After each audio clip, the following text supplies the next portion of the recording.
नमस्कार। गांधी जी ने कहा था कि भारत की आत्मा गांव में बसती है और गांव के ही विकास से वास्तविक देश का विकास संभव है। जी हाँ, सबसे पहले कि मैं आज आपको गांव के विकास से देश के विकास की ओर ले चलूं। खुला आकाश कार्यक्रम में बहुत बहुत स्वागत है। मैं आपके साथ जुड़ चुकी हूँ रूपम त्रिविक्रम। और दर्शकों, आप सभी को बताते चले कि यह जो कार्यक्रम है खुला आकाश महिलाओं को समर्पित है, लेकिन महिलाओं को समर्पित होने का तात्पर्य ये नहीं कि सिर्फ महिलाएं, बल्कि देश के विकास में महिलाओं की भागीदारी को सुनिश्चित करता 1992 में 73वें संविधान संशोधन के अंतर्गत महिलाओं को 33% का आरक्षण दिया जाता है, राजनीतिक मंच दिया जाता है। लेकिन अगर बिहार सरकार की बात की जाए तो 2005 और 6 में जब मुख्यमंत्री के रूप में नीतीश कुमार ने शपथ लिया, तब से महिलाओं को उन्होंने राजनीति में भागीदारी को सुनिश्चित करते हुए 50% का आरक्षण दिया पंचायतों में। और हम सभी अवगत कि बिहार में लगभग 8,500 के आसपास पंचायत और 45,103 ग्राम है। और इन 45,103 ग्रामों में आधे जो पंचायत है वहां पर महिलाओं की भागीदारी सुनिश्चित हो रही है। और महिलाओं की भागीदारी से ये संभव हो रहा है कि महिलाएं अब बढ़ चढ़कर गांव के विकास में अपनी भूमिका निभा रही हैं। तो बिल्कुल ऐसा ही एक ग्राम है, गांव है, पंचायत है नूनगढ़। जी हाँ, ये लखीसराय में है। और सबसे बड़ी बात कि लखीसराय जिले की जो पंचायत है नूनगढ़, उसकी मुखिया हमारे साथ जुड़ चुकी हैं, जूली देवी। बहुत बहुत स्वागत है आपका हमारे कार्यक्रम में। और सबसे पहले आपके विषय में बताते चलूं कि बहुत चर्चाएं सुनी है कि आप मुखिया के विषय में तो मैं बात करूंगी, लेकिन आपका जो सफर रहा है, आप मिस इंडिया फाइनलिस्ट या मिस यूनिवर्स, मिसेज यूनिवर्स रह चुकी हैं, मिसेज इंडिया आइकॉन। जी अच्छा, मिसेज इंडिया आइकॉन रह चुकी हैं। क्या बात है, मिसेज इंडिया आइकॉन। और कहाँ मुखिया, कहाँ देश और कहाँ गांव, ये थोड़ा वर्सेटाइल आपका जो कैरेक्टर है।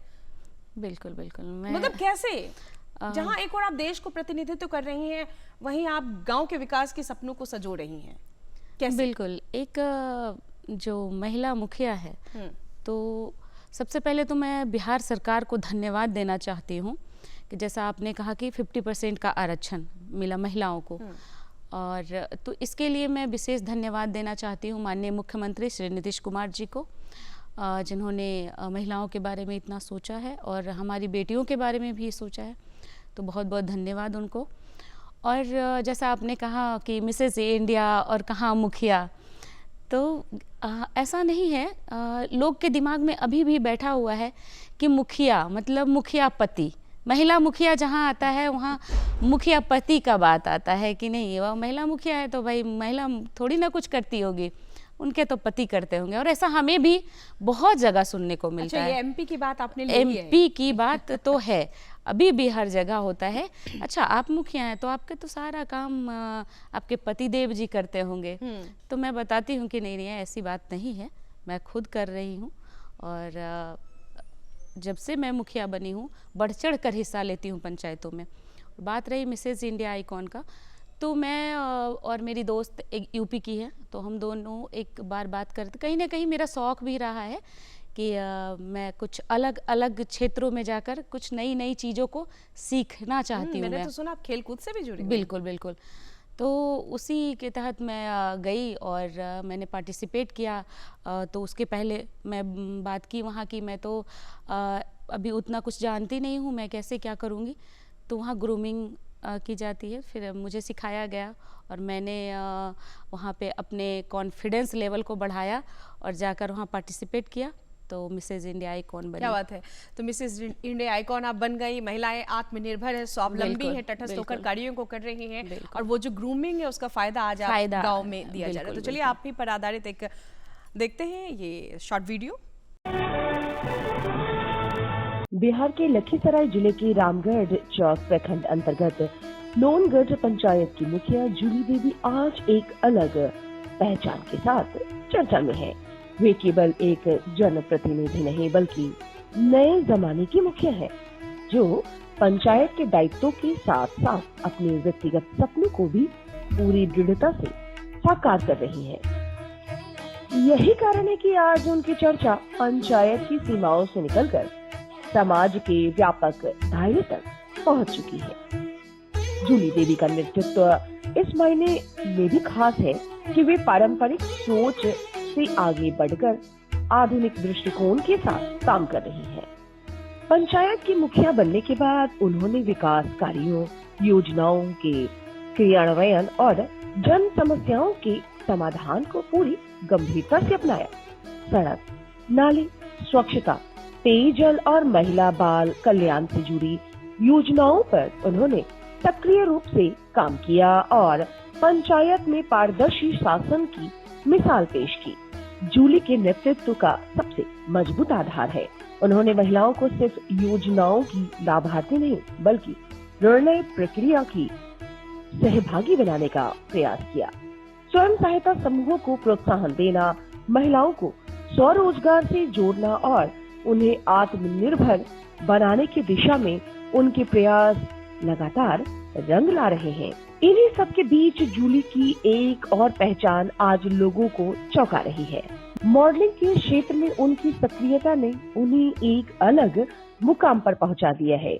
उन्होंने मिस उत्तर प्रदेश 2022 का खिताब जीता और लखनऊ में आयोजित मिसेस इंडिया आइकॉन प्रतियोगिता 2024 में विजेता रही। उन्होंने ये साबित किया कि पंचायत की जिम्मेदारी निभाने वाली महिला अपने सपनों को छोड़ने के लिए मजबूर नहीं। मॉडलिंग के जरिए उन्होंने महिलाओं को यह संदेश दिया कि प्रतिभा, आत्मविश्वास और मेहनत की कोई सीमा नहीं होती। जूली दीदी का यह कदम समाज में गहरी सोच को चुनौती देता है कि सार्वजनिक जीवन में रहकर और रहने वाली महिलाएं केवल एक ही भूमिका में बंधी नहीं रहे, वे पंचायत का काम भी पूरी निष्ठा से कर रही हैं और व्यक्तिगत लक्ष्य को भी प्राप्त कर रही हैं। यही संतुलन उन्हें आज समाज में चर्चा का विषय बना रहा है। शिक्षा, स्वच्छता और सामाजिक जागरूकता के साथ साथ जूली युवाओं और खासकर युवतियों के लिए प्रेरणा बनकर उभरी है।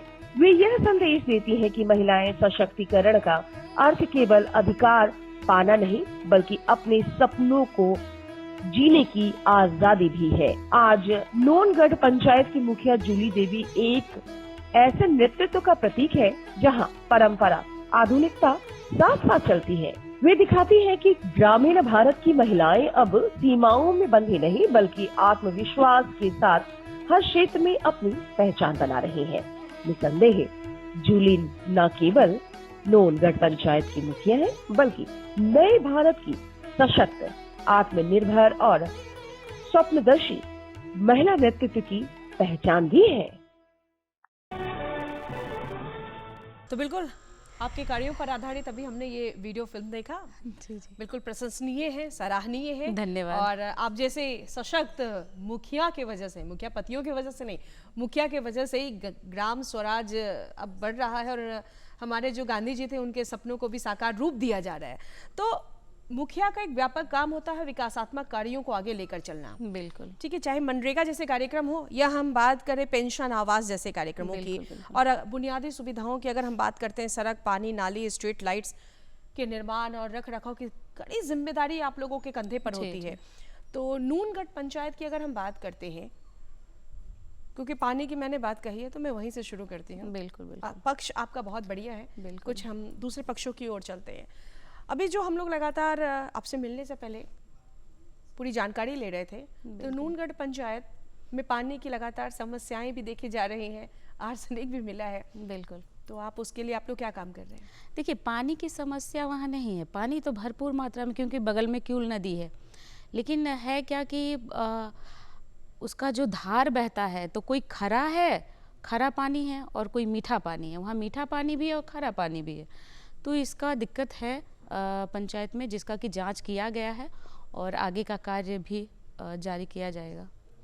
बहुत अच्छी बात है। अब हम सीधे, क्योंकि आपके नूनगढ़ की जब बात चली है तो लखीसराय जिला में मात्र एक नूनगढ़ है जिसे गोवर्धन योजना के तहत उसे लाया गया। बिल्कुल बिल्कुल। तो गोवर्धन योजना क्या है और अब अभी तक आप लोगों ने बिजली उत्पादन के लिए कितना काम किया? गाँव में बिजली जो लोग हैं उसे आप कैसे प्रोवाइड कर रही हैं?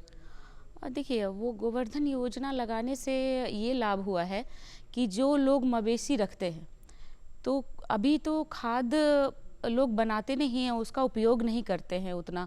कुछ लोग करते हैं, कुछ लोग नहीं करते हैं।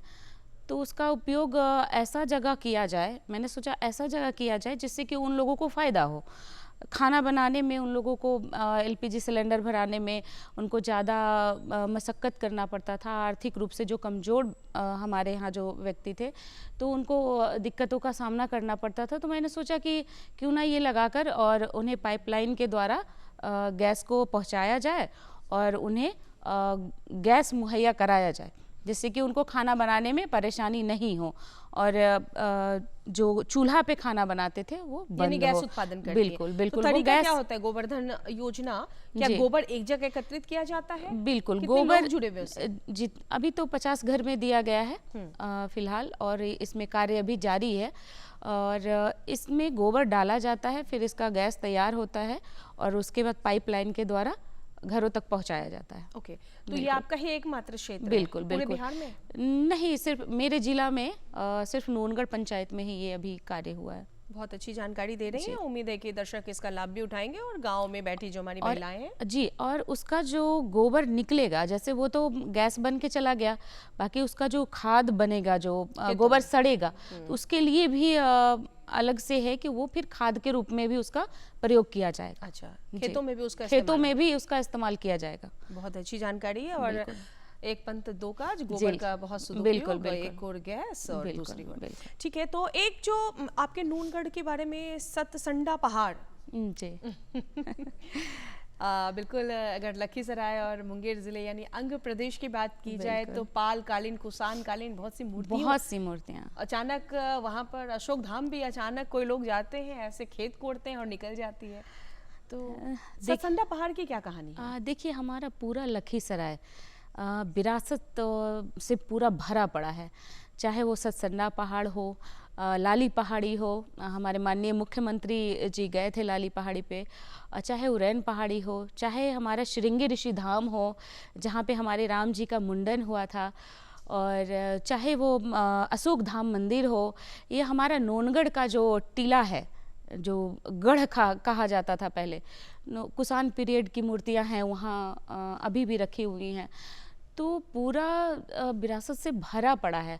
और जहाँ तक की बात रही हमारे सतसंडा पहाड़ की, तो वहाँ पे 4 मूर्तियाँ हैं विष्णु जी की, जो कि पालकालीन है काफ़ी। जी हाँ, और आप जब वहाँ जाएंगी तो देखेंगे कि कहीं ना कहीं वहाँ मंदिर रहा होगा और उसे खंडित करने का प्रयास किया गया था।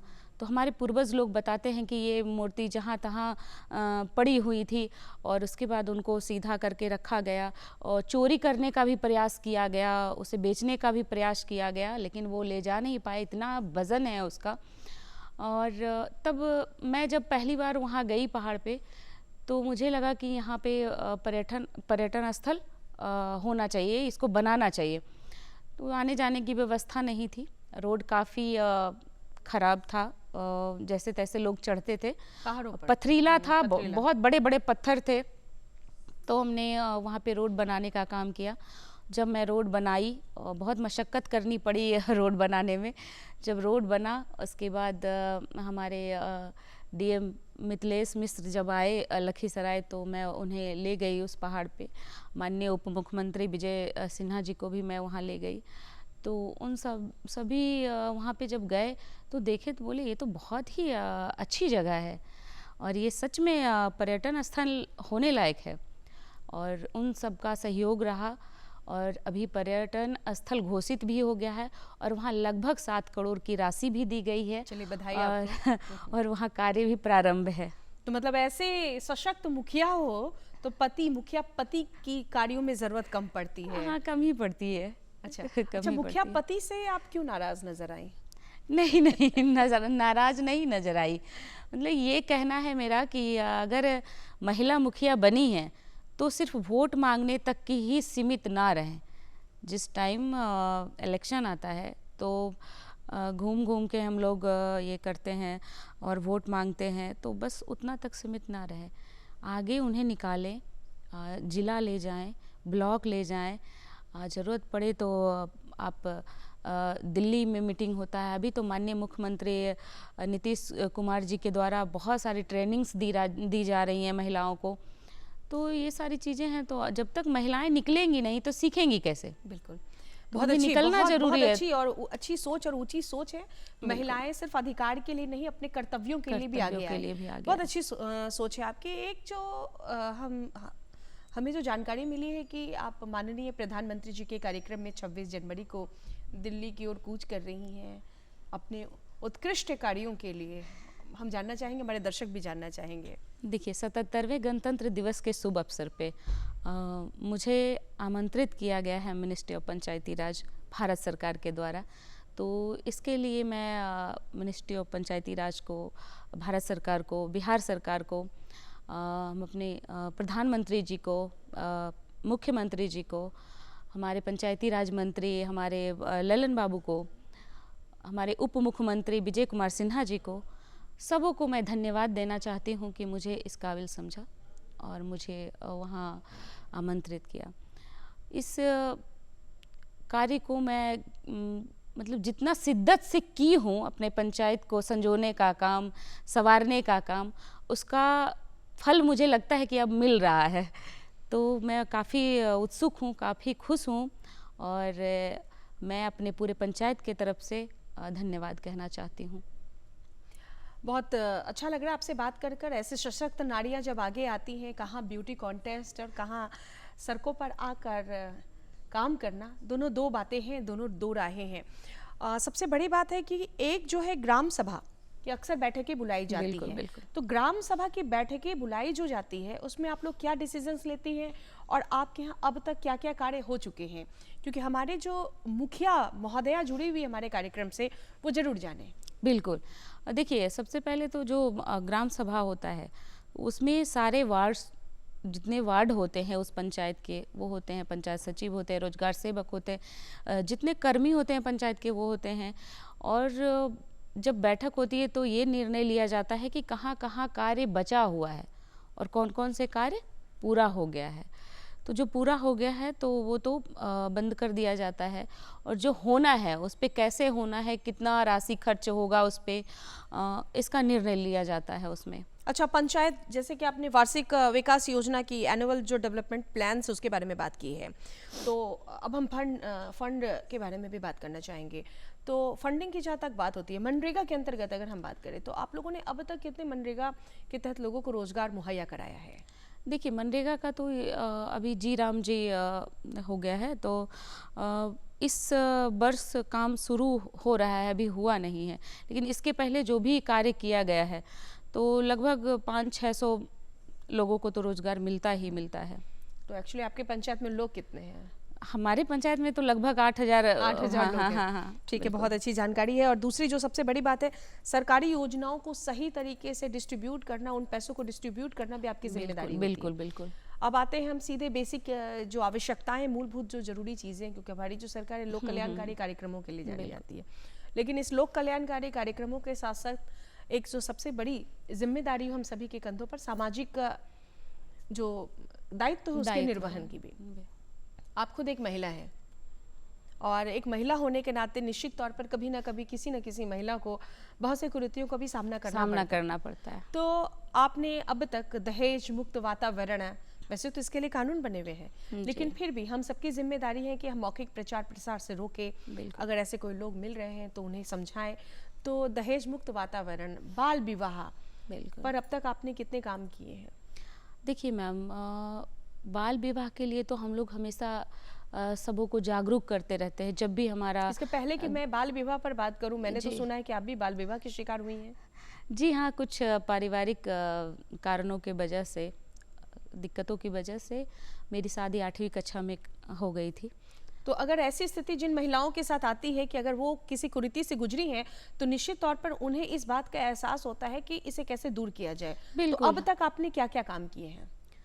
देखिए, जहाँ तक की है मेरे मतलब बाल विवाह की, तो मैं ये सोची कि ठीक है, जो हो गया सो हो गया, बट आगे क्या करना है, कैसे अपने आप को निखारना है, कैसे आगे की पढ़ाई जारी रखना है। तो एक गांव में आकर और पढ़ाई को जारी रखना, आप समझ सकती हैं कि जितने भी पारिवारिक सामाजिक लोग होते हैं वो किस नज़रिए से देखते हैं। आप ऐसे जगह पे हैं जहाँ पे कि बहुओं को पढ़ने के लिए बहुत कम ही चांस मिलता है।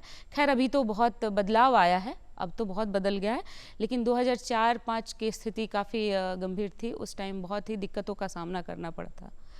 और बाकी कार्य की है तो मैं जितना ज़्यादा से ज़्यादा प्रचार प्रसार करती हूँ, लोगों के बीच में जाती हूँ, महिलाओं से मिलती हूँ, मीटिंग्स करती हूँ। उसके लिए तो मैं जितने भी मेरे बच्चे हैं वहाँ जो स्कूल में पढ़ते हैं, बेटियाँ जो स्कूल में पढ़ती हैं, उनके माँ को बुलाकर, पिताजी को बुलाकर मैं मीटिंग्स भी करती हूँ और बोलती हूँ कि उन्हें खेलने दीजिए, उन्हें पढ़ने दीजिए, शादी ना कीजिए।